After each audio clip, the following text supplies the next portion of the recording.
after I read the poem, it's very quiet. It's like, you know, waiting for the votes to be counted. And they passed it around, and they were all just scribbling away, you know. It's been a long time since anybody was editing or grading stuff for me, so I was getting a little paranoid. And it came back to me, and I just glanced at it. But this person had been the first to write, so she turned around and she said, "You're definitely a poet, and we'd just be honored if you joined our group." Well, the rest is history. I stayed in that group for a long time, and one time at one of the meetings, they had an exercise where each person put so many words in a pot, and you draw from the words, and you've got 15 minutes to write a poem, just a rough draft. So I did that. Well, after that poem got fixed up and edited and so forth, I was at an event in Jonesboro, Tennessee for Veterans Day, and I was asked to read that poem. I did. I really liked performing, so it was a big audience. They were veterans, you know, they were going to like me. I knew that. And so afterwards, my friend and I, Janet Browning, she's a professional artist. We've been friends for 30 years. We were standing in the lobby waiting for a ride or something. This gentleman walked up to me, and he said, "Ma'am." I said, "Yes." He said, "I ain't thought about poetry since high school, and I think I hated it then. But I sure did like your poem." Well, I'm getting goosebumps even telling this. I've told that story so many times I get goosebumps every time. And I said, "Thank you, thank you, thank you." He says, "I hope you keep it up." And he did. Well, that doesn't seem like a whole lot, but it was a whole lot. And I turned around and Janet was standing there like this. And she said, "If you don't know that that's a sign." I said, "Janet, I've got goosebumps all over me." And she says, "If you write the book, I'll illustrate it." And she did. So the book's divided into 5 sections. And by the way, all the people in these pictures are her children, her friends, her neighbors. She drew them all from people she knew. The first section is letters, and the cover, and where is it? But these two represent the letters, and in each illustration is a line from one of the poems in that section. There's a faith and hope section, a work section, youth and innocence, home. And this is just in there because service flags meant a lot to me when I was a kid, driving around Knoxville with my grandparents, standing on that hump in their old Oldsmobile, seatbelts. Who had ever thought of that? And I was a real scrawny little kid, and I stood there with this arm on my grandmother's back of her seat, and I could see. And as we drove around Knoxville, we could see service flags, and they had explained what they meant to me. If the star was blue, and there was one, that family had one person in the military fighting. If the star was gold and one, that person had been killed. And sometimes you would see a gold star and a blue one. So they had 2 family members in the military, one had been killed. So I just wanted that in there because it meant a lot to me. I'm going to read sometimes 2 poems from each section. And if you have questions or comments, I'll pause after each reading if you want to say something about it. If not,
Each day, we walk to the mailbox, open it, breathless, pulse beat in our ears. Relief, joy when we find an envelope striped edge in red, blue, transparent sheets folded inside. Words, blue ink loops, spikes suspended like water lilies across the page like on a clear pond. Our eyes devour the words, their meaning, give a vision of his face, whispered, smudged with dirt, battle. We feel the caress of a finger down our cheek, the brush of lips against our hair, and passion slips from the page, whispers in our ear. We brush the letters with our lips, breathe, hoping for the scent of a memory. We hold the pages against our heart, let waves of desire take us to a place that transcends all thoughts of war. In our family, my mother had a younger sister who was very, very pretty. She was a model, very prissy and feminine. And when her husband, who was a pilot, left and went to fly fighter jets, never heard of those then, fighter planes in the European conflict, she took herself out of Alabama, where she was living, to Baltimore, Maryland, and worked in an armory. And she wrote my mother, and those are the memories that prompted this poem. It's called Letters from the Armory. The child listens intently to every word penned by the favorite aunt, whose bright hair and swishy skirts cause church lady whispers. Word came that she rode the train to Baltimore to work in an armory. We shed lonely tears. No more silk stockings, perfumed hankies, lacy underwear piled on the spare room bed. No more stories of fashion shows, high heels, fancy shopping sprees. No more whispered tales of nightclubs, taxi cabs, all-night dancing with hands of men in uniform. Mama's tender voice reads some lines over and over. She, like the child, cannot picture dainty hands that never pulled a weed, scrubbed a pan, clad in rough gloves, pushing great mounds of metal into furnaces, guiding the molten spew into gun modes bound for war. Coveralls her uniform, a kerchief hides blonde curls, stiff boots stride treacherous aisles. Her boss, a woman from Wisconsin, never tires, smiles or understands Auntie's little jokes, her tinkling laugh, or her southern drawl. Of the clock, seeing only dark shapes in the stillness of night. The scenes in my head are bloody, vivid.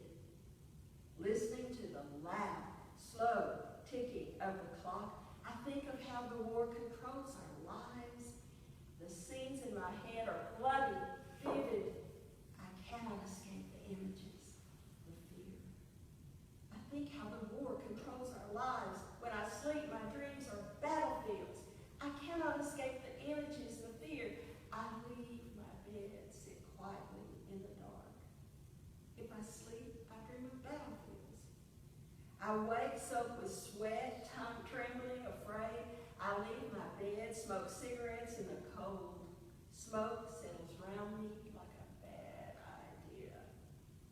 I wake, soaked in sweat, trembling, afraid. My son, my boy, fighting deep in France, where smoke and dust settle like a bad idea. Is my boy safe? Is he afraid? My son is fighting a battle in France. I see only a little hope in the pre-dawn light. Is my boy safe? I believe he's afraid. I sit at the kitchen table alone.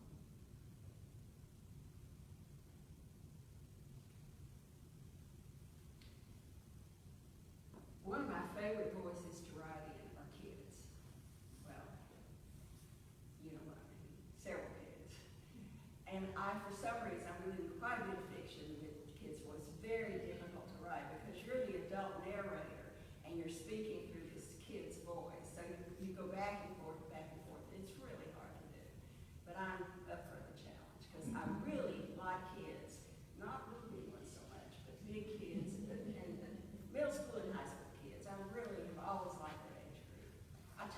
me for a while, went right straight back to 12-year-olds. Great lesson in life. But kids just aren't, they don't have filters yet. You know, they don't filter everything they say. They just blurt it out. And that's refreshing in a world full of innuendos and people skewing information and you know what to believe. So, and I have two sons. I have a daughter too, but I was such a tomboy. I seem to understand little boys maybe a little better. Do not ever say that to your daughter. But I get along with guys, okay? So, little guys. And this is about a little boy who's got older brothers. It's called Missing Marcus. Preston McPhee glances at the schoolroom map with casual eye, concludes the world is mostly blue, blinks twice as the teacher points to green and brown blobs, returns his focus to the window framing a frigid February day. Preston McPhee sees his world an unsettled place, filled with news of battles, wounded, dead. He finds comfort in soft gray sky where no planes roar, no bombs burst. He likes school okay until war talk creeps into the day. Preston McPhee longs for summer, freedom from chalk dust, oiled floors, damp wool coats, overcooked cabbage. Summer means fishing, baiting the hook with worms dug from Grandma's garden, sitting on the bank, thinking of nothing, waiting for a bite. Preston McPhee thinks about Big Brother Marcus, good times before the war. Lazy days, talking batting averages, Mom's chocolate cake, the Dodson twins getting married, Uncle Mike selling his farm, moving to Detroit to build fighter planes. Preston McPhee walks home alone. No playing catch, riding bikes, flying kites with Ronnie Roberts.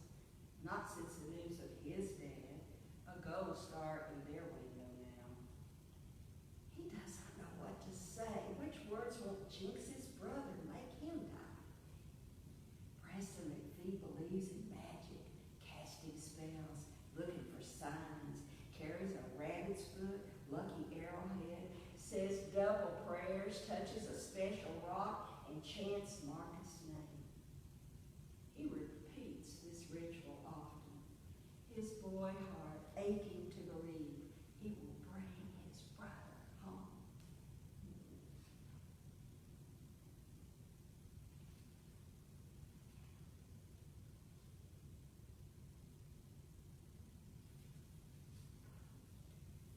This little poem is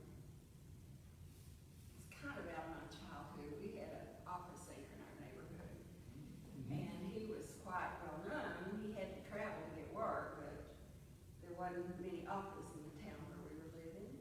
But I was fascinated. I was a little tomboy piano player, and well, this didn't really happen, but I knew this girl. Sixth grade friends. Sarah Tishner's father sings opera. I didn't know what it was. I rode my bike up the alley, hid behind her garage listening. Sarah found me, and now we are friends. She told me the foreign words tell sad stories for the magical music. Mr. Tishner is a tenor and famous in cities where they like opera. He travels long distances to sing. Jacob, Sarah's big brother, is an army captain in France. Sarah says that when she grows up, she will write an opera about brave soldiers in the war. After the sad parts, the ending music will be happy because we will win.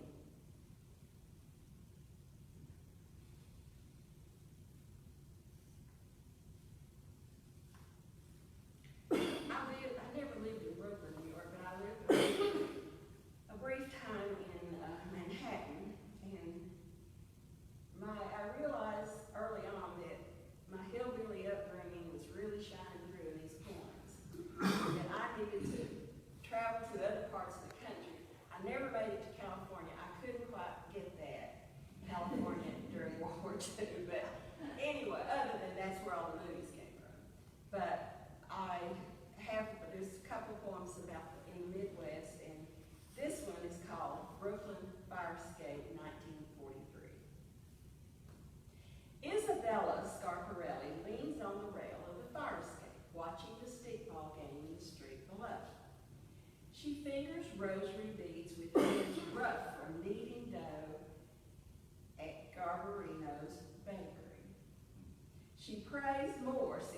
Tony Lett, her sweetheart since junior high. They've taught marriage for a year, holding hands at the movies, cuddling on the sofa, talking about good jobs, an apartment on Maple Street, furniture for Mr. Horowitz's secondhand store, maybe a car someday. It all seems an impossible dream now, a dream Isabella barely remembers. Father Rosario talks of our boys serving God and country at every Mass now. He looks at her and Miss Petroni when he says, on land and sea, maybe because Tony's in the Navy. Tony loves the sea, fishing, sailing. Sometimes he gets on his deckhand on fishing scouts or posh sailboats off Long Island. Isabel isn't all that crazy about water, can barely swim, but she never says anything hurt Tony's feelings, especially now. Him being on a big ship, dodging torpedoes and bullets, risking his life for America every single day.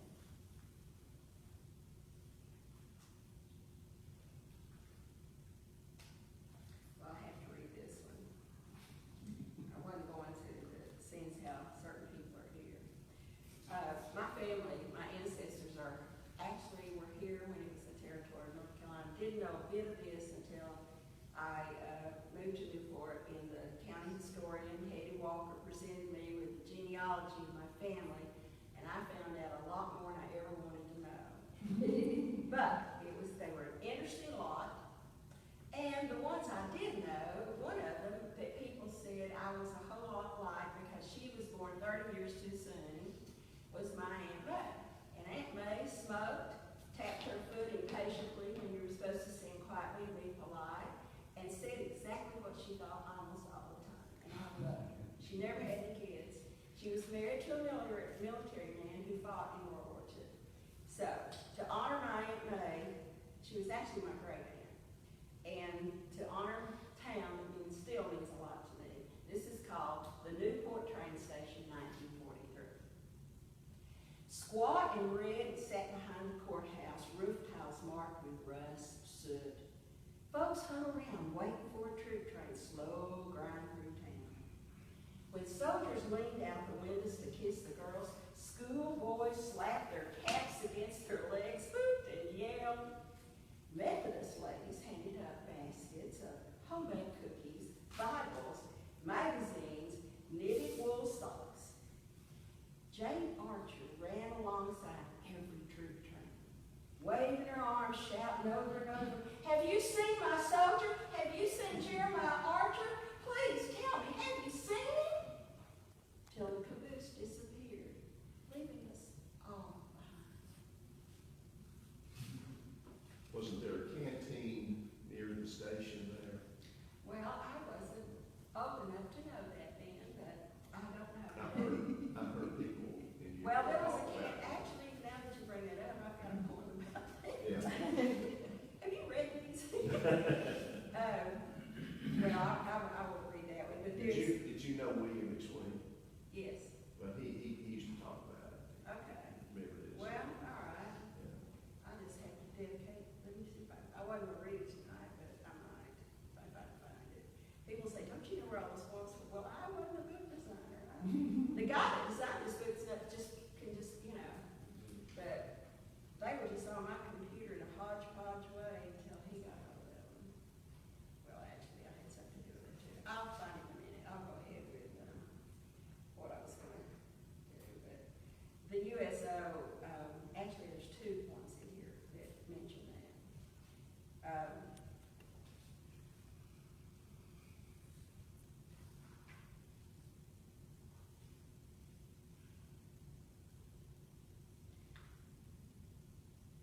My mother loved music, and she loved waltzes particularly. She was actually a very good dancer. I don't know if she learned that in Newport or not, but she did have a dance. She was really good at the Charleston.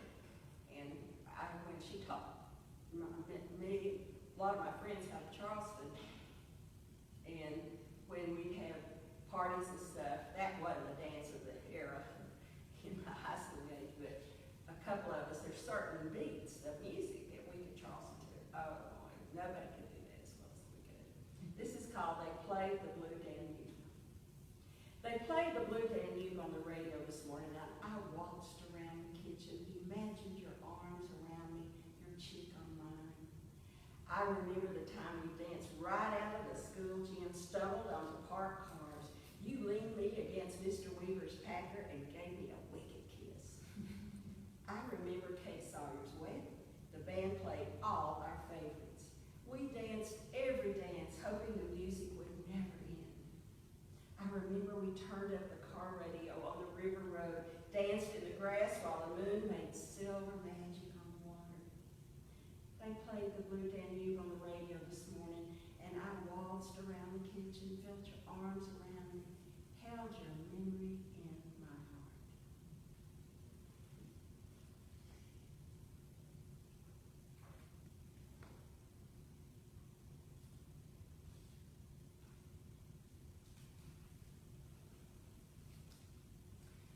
I guess everybody in this room knows how important Oak Ridge was to the effort, the war effort. I used to say that just as a little bitty kid, the war effort, the war effort. Sounded like a funny boy's name, the war effort. Anyway, that was the phrase, the catchphrase here. I was the only child. I wasn't around children. We didn't have play dates. I was around grandparents, uncles, aunts, parents, cousins, all of them were adults. Half of them went off to the war. I heard it all. Nobody ever talked bad and talked to me in my life. If my uncles got to swearing too bad, my grandmother just would grab them like that and call them back to the kitchen, and we knew and I would just go right in there and listen to every word and try to use the words and I always use them wrong, but I remember them. Anyway, and I could get my uncles in trouble. Now, when I say adults, they were probably 19, 20-year-old guys, but of course to a little bitty kid, they were grown up. And I pretty much did everything I wanted to, unless I broke something of my niece, who was real prissy. And she wasn't home much, thank goodness. Anyway, she locked her toys that she had played with as a child. She locked them in a back closet in the guest room. Well, that's where I slept.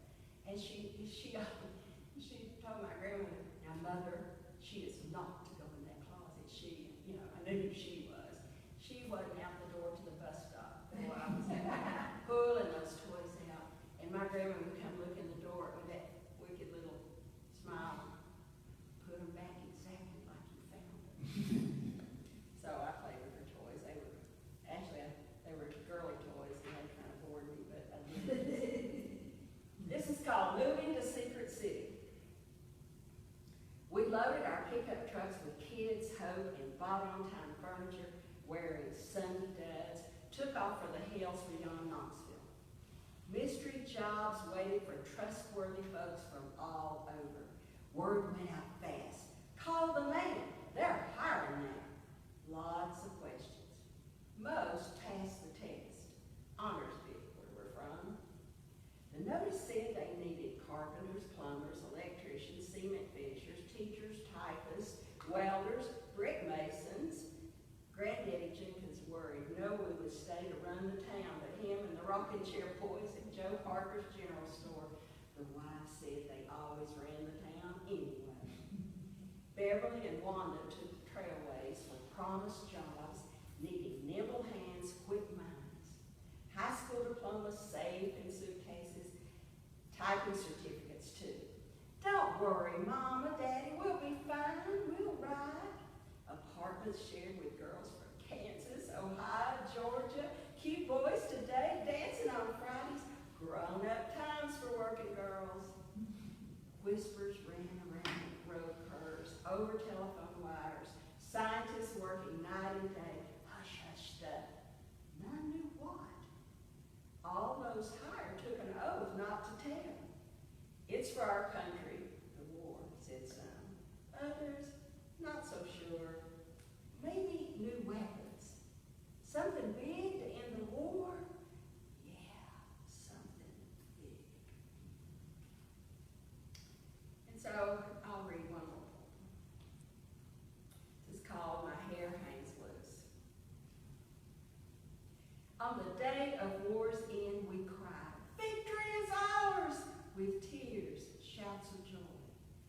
united whole. People from generations gone joined in allied strength. I sit on the curb, jaws sore from smiles, watch street dances, young, old, celebrate the golden hour of BJ Day. My hair hangs loose, all hairpins gone the way of mama's knives, grandpa's tools, shed door hinges melted into war machines. My hands, rough from chores and factory work, seem foreign, no younger a young girl's pride. I feel no pain, no loss. My heart is full. This victory is ours. There will still be days of ration books, no new cars, no new clothes, no boys to woo my heart away from long months of waiting, hoping for this day. But that is sure to change. Victory is ours.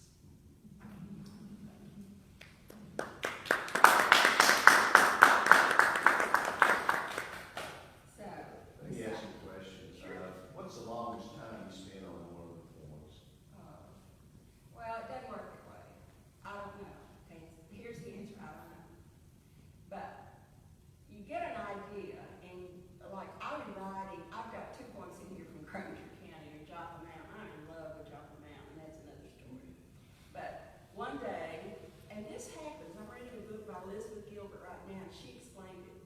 It's like if you believe in magic, or if you're from the Appalachian Mountains, like my I heard her talk yesterday about that. Elizabeth Gilbert? Okay, thank you. Gosh.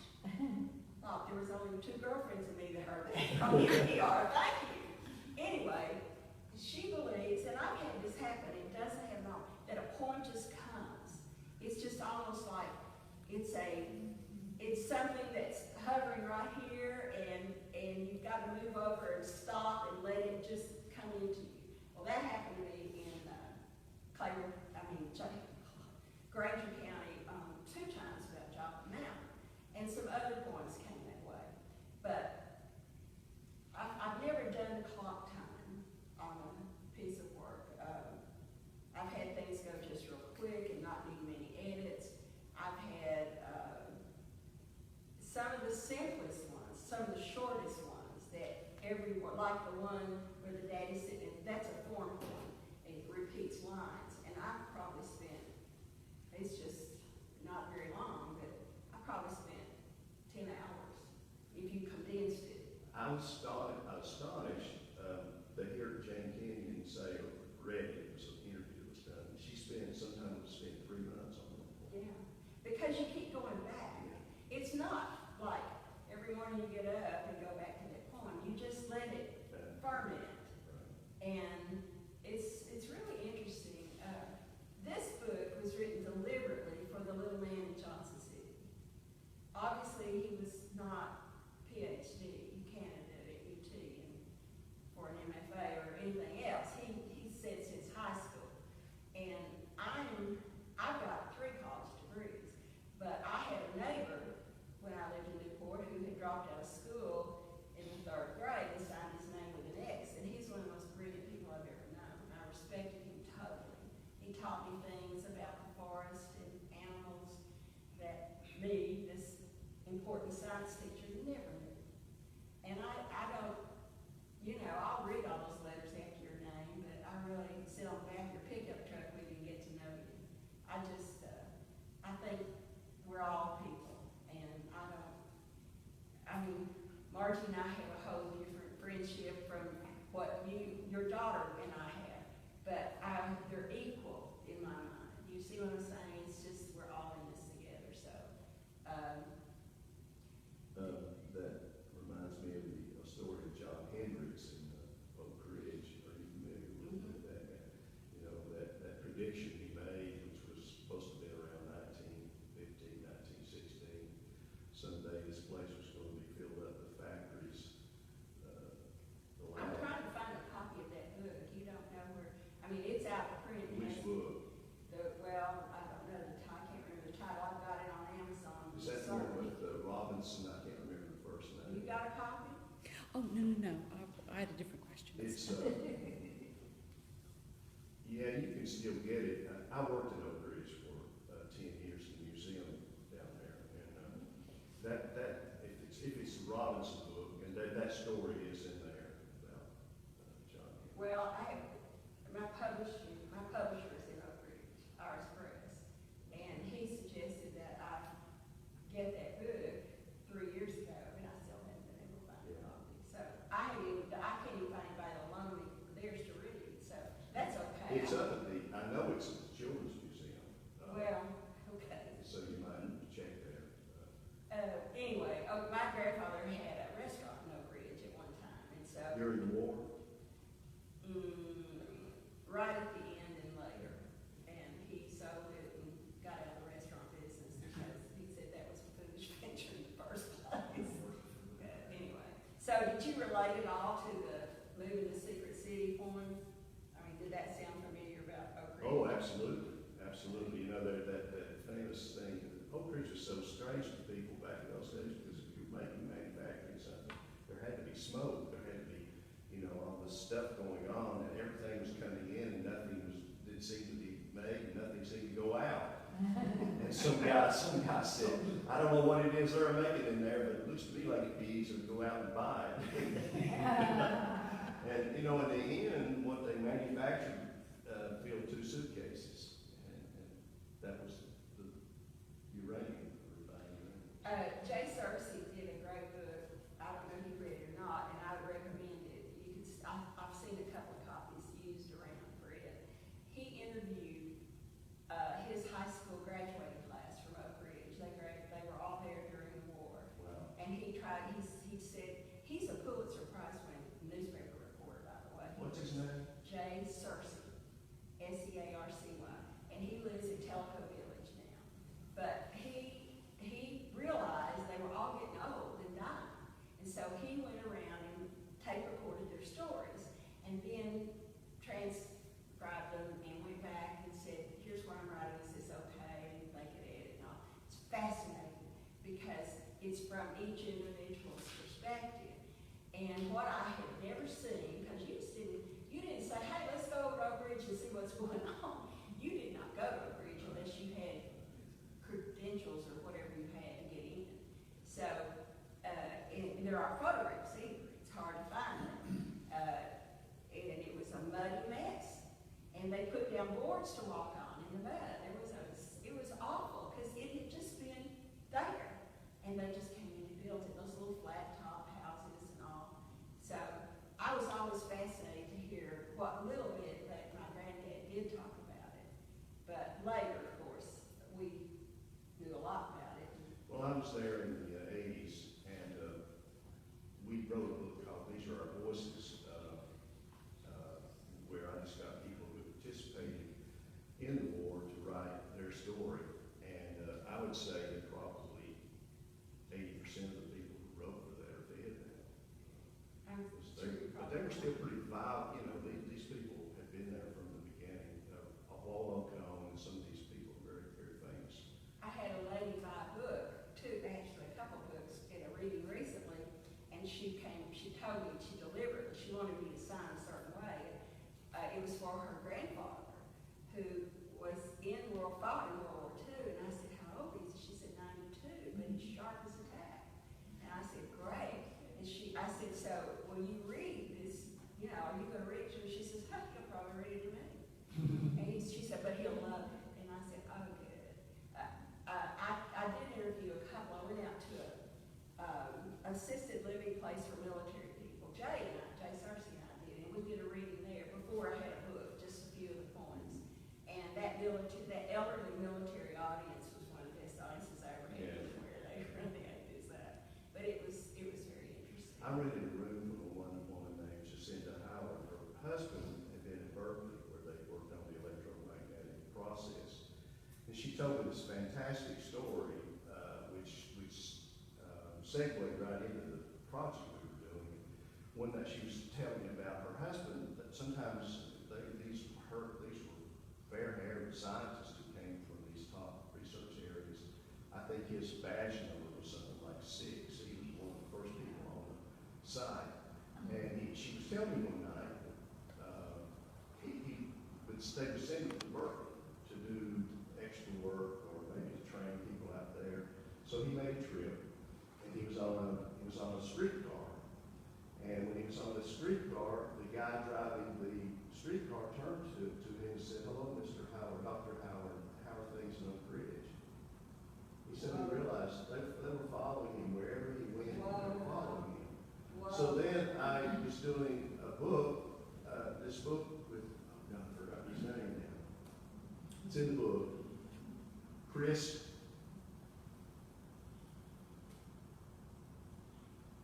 Kim, I think is his name. Anyway, he was writing for the book, and he tells the same story. That is bizarre.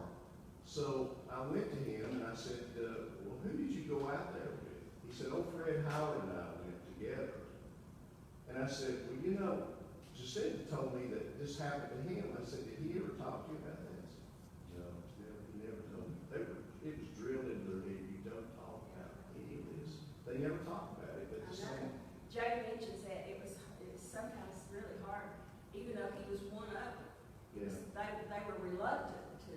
Yeah. Well, I work for the federal government, and they keep clear job, and I understand that. There's one saying. It's something you don't do.